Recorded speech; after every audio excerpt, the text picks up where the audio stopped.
ധർമ്മസ്ഥലയിൽ പരിശോധന തുടരുന്നു.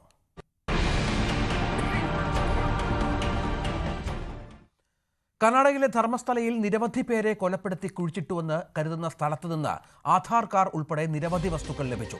ചുവന്ന blouse, ATM card, Aadhaar card എന്നിവയാണ് കണ്ടെത്തിയത്.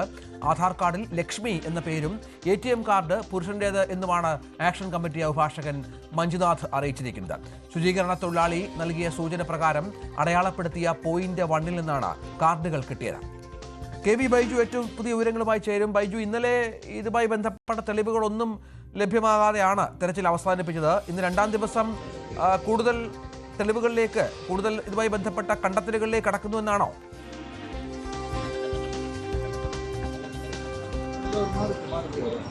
രഞ്ജിത്ത്, ഇന്നത്തെ തെരച്ചിൽ ഇപ്പോൾ പൂർത്തിയായിട്ടുണ്ട്. ഇതിൽ ഏറ്റവും പ്രധാനം സംശയകരമായ സാഹചര്യത്തിൽ ചില വസ്തുക്കൾ കിട്ടിയിട്ടുണ്ടെന്നാണ്. അത് ഒന്നാമത്തെ പോയിന്റിൽ ഇത്തരത്തിൽ 2.5 അടി താഴ്ചയിൽ നിന്നാണ് ഒരു ബ്ലൗസ്, അതായത് ചുവന്ന നിറമുള്ള ഒരു blouse, ATM card, pan card, Aadhaar card, ഇത്രയും വസ്തുക്കളാണ് ലഭിച്ചത്. ഇതിൽ ആധാർ കാർഡ് ഒരു സ്ത്രീയുടേതാണ്, ലക്ഷ്മി എന്നാണ് ഇതിൽ പേരെന്നും ഉണ്ട്. ഏതായാലും മറ്റത് പുരുഷൻ്റെതാണെന്നും കൂടി വ്യക്തമാക്കുന്നുണ്ട്. ഏത് സാഹചര്യത്തിലുള്ളതാണ് ഈ വസ്തുക്കൾ എന്ന കാര്യത്തിൽ ഇതുവരെ ഒരു സ്ഥിരീകരണം വന്നിട്ടില്ല. പക്ഷേ ഇത്തരം വസ്തുക്കൾ കിട്ടിയിട്ടുണ്ട്. അത് ഒന്നാമത്തെ പോയിന്റിൽ നിന്നാണ് ലഭിച്ചതെന്നും പറയുന്നു. അഭിഭാഷകനാണ് ഈ ആക്ഷൻ കമ്മിറ്റിയുടെ അഭിഭാഷകനായ മഞ്ജുനാഥാണ് ഈ കാര്യം വ്യക്തമാക്കിയത്. എന്നാലും ഈ വസ്തുക്കൾ ആരുടേതാണ്, ഇതെത്ര പഴക്കമുണ്ട്, എന്താണ് ഈ സംഭവം എന്നൊക്കെ അന്വേഷിക്കണമെന്ന് അദ്ദേഹം ആവശ്യപ്പെട്ടിട്ടുണ്ട്. എന്നാൽ SITയുടെ പ്രത്യേക അന്വേഷണ സംഘത്തിന്റെ ഇപ്പോഴുള്ള തിരച്ചിൽ ഇപ്പോൾ ഇന്നത്തെ രണ്ടാം ദിവസത്തെ ഇപ്പോൾ അവസാനിപ്പിച്ചിട്ടുണ്ട്.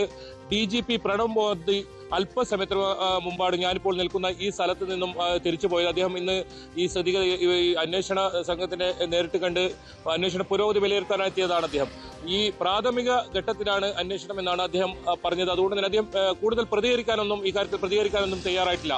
എന്നാലും 4 സ്ഥലങ്ങളിലാണ് ഇതുവരെ കുഴിച്ച് പരിശോധിച്ചത്. നിലവിൽ കാര്യമായ വസ്തുക്കളൊന്നും തന്നെ ലഭിച്ചിട്ടില്ല. പ്രധാനമായും ഈ 4 സ്ഥലങ്ങളും പുഴയോട് ചേർന്ന് നിൽക്കുന്ന പ്രദേശമാണ്.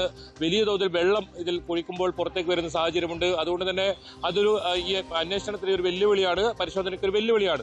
നിലവിൽ ഇനി വനത്തിനകത്താണ് പരിശോധന നടത്താനുള്ളത്. നാളെ നടത്തും. ഞാനിപ്പോൾ നിൽക്കുന്നതിന് തൊട്ട് സമീപം ഈ പ്രദേശത്താണ് ആ ഒരു മാർക്ക് ചെയ്ത സ്ഥലങ്ങളുള്ളത്.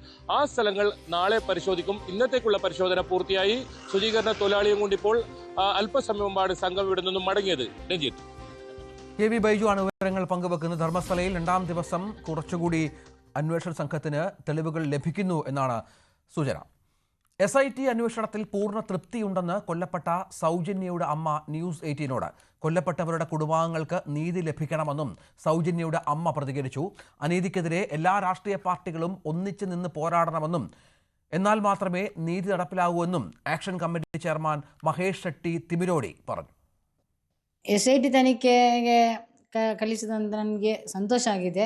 ಅದರ ಜೊತೆಗೆ ನನ್ನ ಮಗಳಿಗೂ ಕೂಡ ತನಿಖೆ ಆಗಬೇಕು, ನನಗೆ ನ್ಯಾಯ ಸಿಗಬೇಕು. ಇಲ್ಲಿ ಆದಂಥ ಎಷ್ಟು ವರ್ಷದಿಂದ ಆದಂಥ ಮಕ್ಕಳ ಅತ್ಯಾಚಾರ ಮಾಡಿ ಕೊಲೆ ಮಾಡಿದಂಥ ಮಕ್ಕಳಿಗೆ ಕೂಡ ಇದರಲ್ಲಿ ನ್ಯಾಯ ಸಿಗಬೇಕು. ಅದರ ಜೊತೆಗೆ ನನ್ನ ಮಗಳಿಗೆ ಕೂಡ ನ್ಯಾಯ ಸಿಗಬೇಕು. ಇದು ತನಿಖೆ, ಮಗಳದು ಕೂಡ ತನಿಖೆ ಆಗಬೇಕಂತ ನಾನು ಇವತ್ತು ಕೇಳ್ತಾ ಇದ್ದೀನಿ.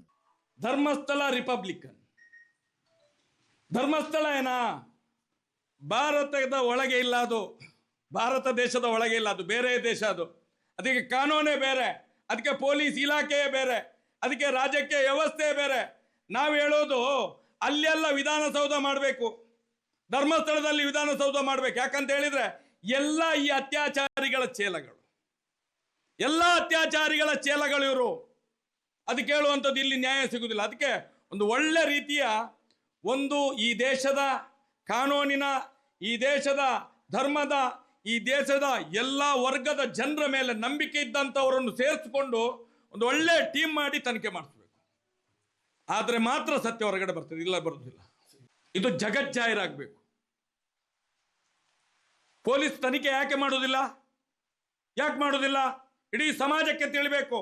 ಯಾಕಂತ ಹೇಳಿದ್ರೆ ಧರ್ಮಸ್ಥಳದಲ್ಲಿ ಶತಮಾನದಿಂದ ಆದಂತ ಸಾವಿರಾರು ಹೆಣ್ಣು ಮಕ್ಕಳ ಬ್ರೂಟಲ್ ರೇಪ್ ಅಂಡ್ ಮರ್ಡರ್, ಪೊಲೀಸರ ಕಣ್ಣ ಎದುರುಗಡೆಯ ಬಾಡಿಯನ್ನು ಊತಾಕಿರುವಂತದ್ದು.